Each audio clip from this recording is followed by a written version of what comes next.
तो चलिए दोस्तों, अब अगली हमारी हेडिंग है वियोजन अभिक्रिया।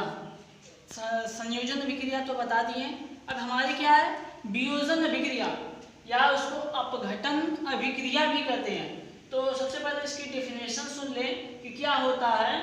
तो होता है इस अभिक्रिया में अभिकर्मक, क्या इस अभिक्रिया में एकल अभिकर्मक छोटे छोटे भागों में टूटकर बिखर जाते हैं, या फिर हम इस तरह भी कह सकते हैं कि इस अभिक्रिया में एकल अभिकर्मक से टूटकर छोटे छोटे एक नए उत्पाद बनते हैं, तो उसे हम वियोजन या फिर अपघटन अभिक्रिया कहते हैं।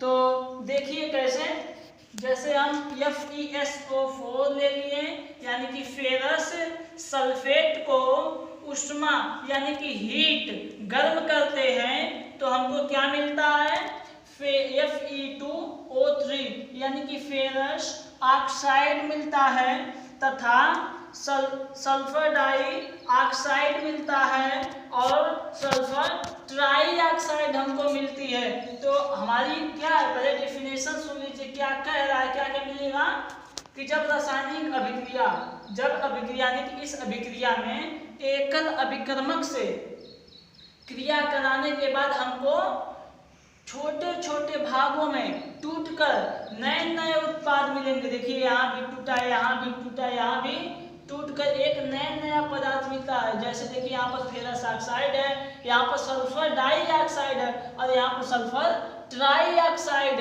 मिलता है, तो उसे हम वियोजन अभिक्रिया या अपघटन अभिक्रिया कहते हैं। जैसे दूसरा देख लीजिए CaCO3 कैल्शियम कार्बोनेट यानी कि चूना पत्थर। चूना पत्थर को जब हम गर्म करते हैं, हीट करते हैं, उष्मा देते हैं, तो किसमें टूट जाता है, बुझा हुआ चूना यानी कि calcium oxide plus carbon dioxide में टूट जाता है। तो देखिए कैसे, देखिए CaO, यहाँ पर CaO बचा, यहाँ पर 3 ऑक्सीजन है ना, तो एक ऑक्सीजन इसके साथ चला जाता है तो CaO बन जाता है, और बचा है हमारा C, तो C हो गया, यहाँ पर एक ऑक्सीजन निकल गया, 2 ऑक्सीजन बचा है तो यहाँ पर 2 ऑक्सीजन बन जाता है, यानी कि बुझा हुआ चूना तथा कार्बन डाइऑक्साइड बच जाती है। तो आप लोगों को बहुत अच्छी तरीके से समझ में आ रहा होगा। अगर आ रहा है, अच्छा लग रहा है तो लाइक करें और कमेंट में हमको जरूर बताएं कि हमारी वीडियो कैसी लग रही है। तो चलिए अब देखते हैं हमारी तीसरी हेडिंग क्या है। तो चलिए दोस्तों, हमारी तीसरी अभिक्रिया रासायनिक अभिक्रिया के प्रकार हैं। तो पहली संयोजन, वियोजन, और तीसरी हमारी क्या आती है विस्थापन अभिक्रियाएं। विस्थापन अभिक्रिया किसे करते हैं, देखिए जो रिएक्टेंट यानी कि जब अभिकारक को हम उत्पाद में डिनोट करते हैं तो वो क्या हो जाता है, रिप्लेस होता है, विस्थापित हो जाता है, तो उसे हम विस्थापन अभिक्रिया कहते हैं। जैसे ऐसी अभिक्रिया जो पहले अभिकारक तथा दूसरे अभिकर्मक के साथ मिलकर एक नया विलयन बनाती है, तो उसे हम क्या कहते हैं विस्थापन अभिक्रिया करते हैं। यानी कि वो क्या हो जाती है, एक नए विलयन में विस्थापित हो जाती है। तो देखिए विस्थापन, विस्थापन का मतलब इस सुनने से लग रहा है क्या हो जाती है, विस्थापित हो जाती है, तो उसे हम क्या कहते हैं विस्थापन। एक बार फिर से देख लीजिए कि विस्थापन अभिक्रिया किसे कहते हैं।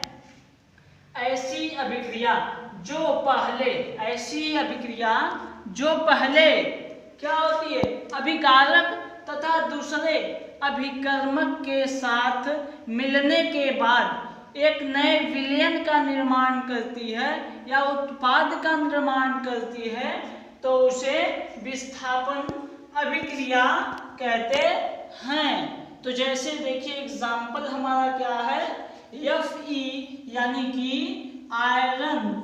आयरन का मतलब क्या होता है, लोहा।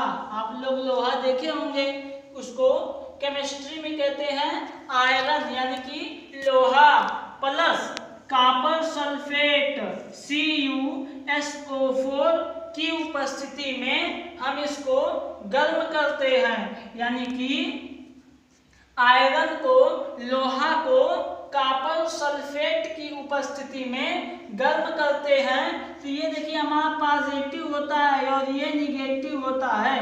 तो Fe जो होता है, जब भी रिएक्शन होता है तो प्लस और माइनस के साथ ही होता है, ना कि प्लस प्लस के साथ और ना कि माइनस माइनस के साथ। तो हमारा Fe जो है वो SO4 के साथ क्रिया करके फेरस क्या बना लेता है, फेरस सल्फेट। क्या बना लेता है, फेरस सल्फेट प्लस कॉपर, यानी कि कॉपर को बाहर निकाल देता है, छोड़ देता है।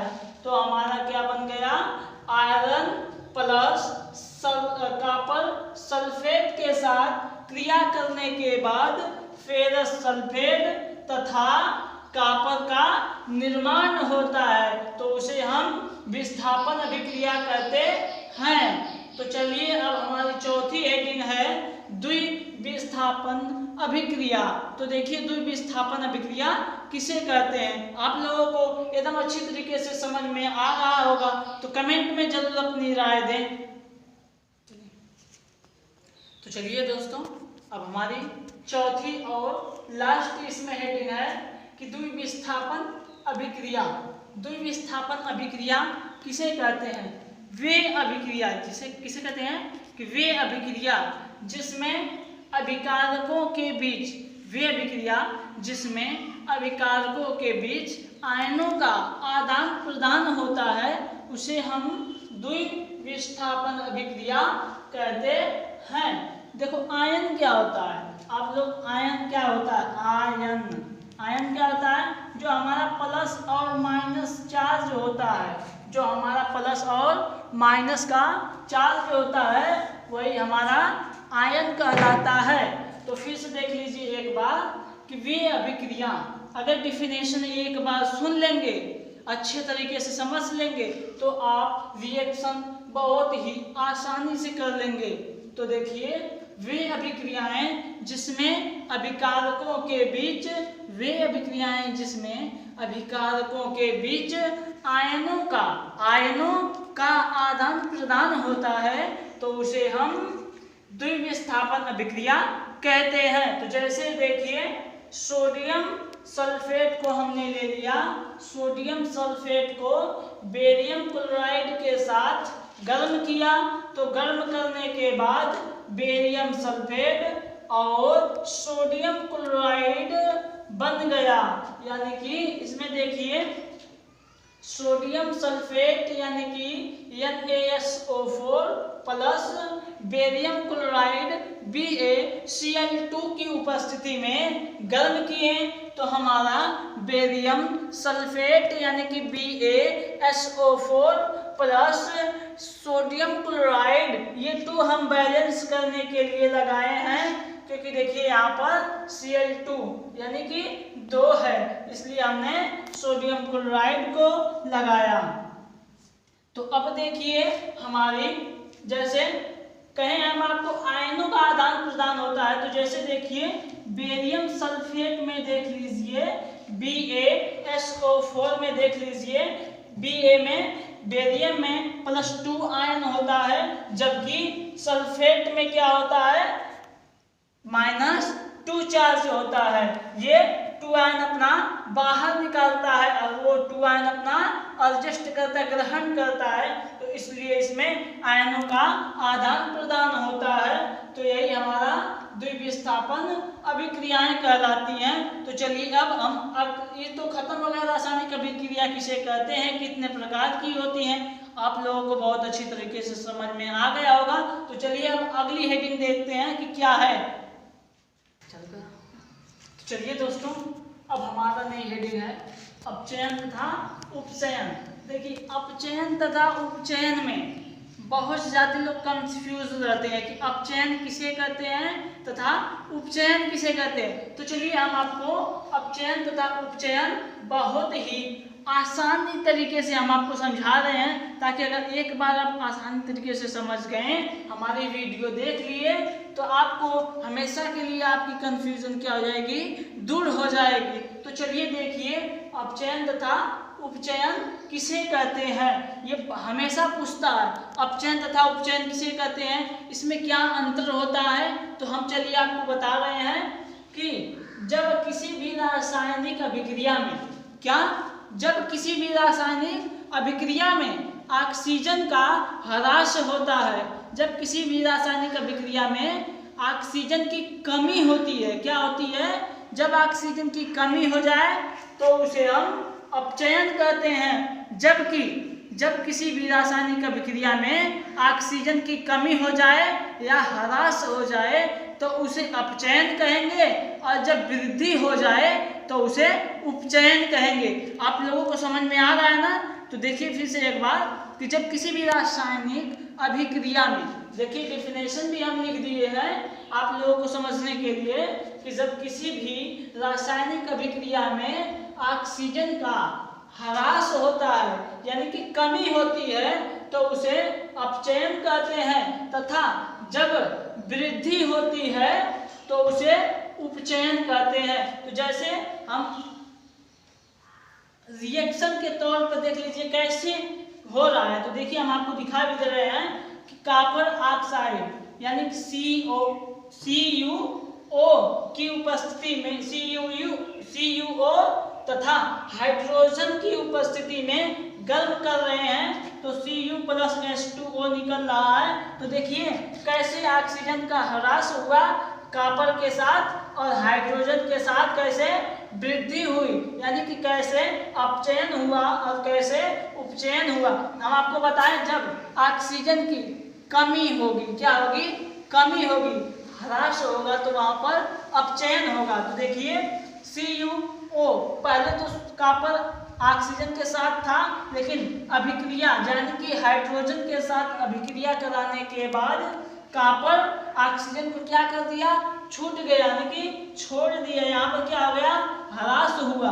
ऑक्सीजन देखिए यहाँ पर नहीं है तो यहाँ पर क्या हो गया, ह्रास हो गया यानी कि ऑक्सीजन की कमी हो गई, तो उसे हम अपचयन कहेंगे। जब किसी भी रासायनिक अभिक्रिया में ऑक्सीजन की कमी हो जाती है तो उसे अपचयन कहते हैं। और यहाँ पर देखिए हाइड्रोजन के साथ ऑक्सीजन की वृद्धि हो गई तो उसे हम उपचयन कहेंगे। आप लोगों को अच्छी तरीके से समझ में आ गया होगा, आप लोगों की डाउट क्लियर हो गई है। तो चलिए अब आप दूसरा देखते हैं, हमारा संक्षारण। क्या होता है संक्षारण, चलिए बताते हैं। आप देखिए संक्षारण क्या होता है। तो दोस्तों अब आप लोगों के पहले चैप्टर का ये लास्ट हेडिंग है संक्षारण। ये संक्षारण बहुत ही इम्पोर्टेंट आप लोगों के लिए है, क्योंकि संक्षारण हमेशा लगभग आपकी परीक्षाओं में, आपकी बोर्ड परीक्षाओं में पूछता है कि संक्षारण किसे कहते हैं। आप लोगों की किताब में इतना लंबा दिया होगा, लेकिन मैं आपको वही सवाल, वही डिफिनेशन आप लोगों को सिर्फ 2 लाइन यानी कि देखिए 2 लाइन में आप लोगों को मैं बताऊंगा कि संक्षारण किसे कहते हैं।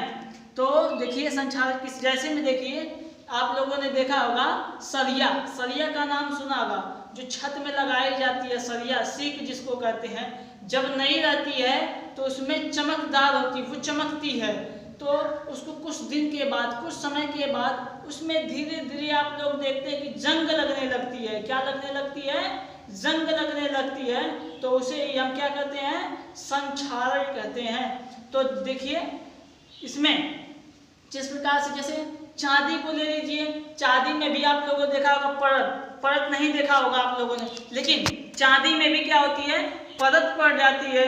और तांबे में भी ऐसा होता है, चांदी और तांबे दोनों में ऐसा होता है। तो चलिए अब देखिए हम आपको संक्षारण की डिफिनेशन क्या बताते हैं कि जब कोई धातु, क्या, जब कोई धातु अपने आसपास के अम्ल यानी कि अपने आसपास के अम्ल आर्द्रता के संपर्क में जब आती है तो उसे संक्षारित हो जाती है। यानी कि जब कोई धातु अपने आसपास के अम्ल आर्द्रता के संपर्क में आती है तो वह संक्षारित हो जाती है। तो इस प्रक्रिया को हम संक्षारण कहते हैं।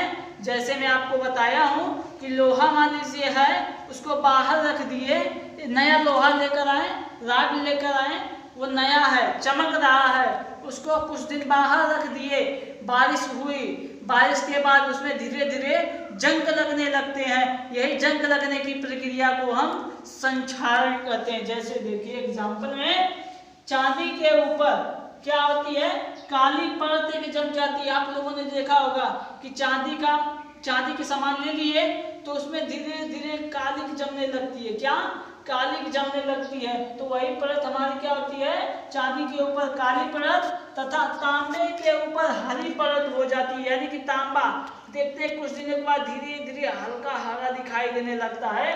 तो वही परत हमारी क्या कहलाती है, जब चांदी के ऊपर काली तथा तांबे के ऊपर हरी परत जम जाती है। तो ऐसी ही जमने की प्रक्रिया यानी कि बदलने की प्रक्रिया, संक्षारित होने की प्रक्रिया को हम संक्षारण कहते हैं। ये वीडियो आप लोगों को बहुत, मैं समझ रहा हूँ बहुत ही आसानी तरीके से आप लोग पूरी पहले चैप्टर को समझ गए होंगे। आप लोगों को इतने सरल तरीकों से कोई नहीं बताएगा जितने कि मैं बताया हूँ। मुझे उम्मीद होगी कि आप लोगों को बहुत ही आसानी तरीके से समझ में आ गया है। अगर समझ में आ गया होगा तो कमेंट में अपनी राय जरूर दें, चैनल को लाइक करें और सब्सक्राइब करना ना भूलें। चलिए अब मिलते हैं अगले वीडियो में दूसरे लेसन के साथ।